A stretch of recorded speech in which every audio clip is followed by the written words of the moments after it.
没有书籍，就好像鸟儿没有翅膀。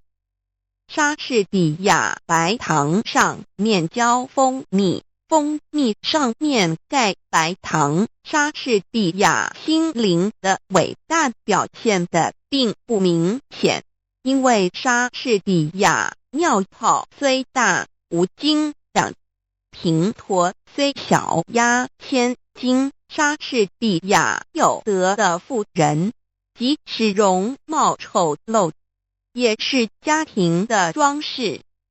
莎士比亚书籍是全世界的营养品。生活里没有书籍，就好像没有阳光；智慧里没有书籍，就好像鸟儿没有翅膀。莎士比亚演戏的好像总是那3个人丈夫。莎士比亚竟有爱枣，还是爱竹敬仙。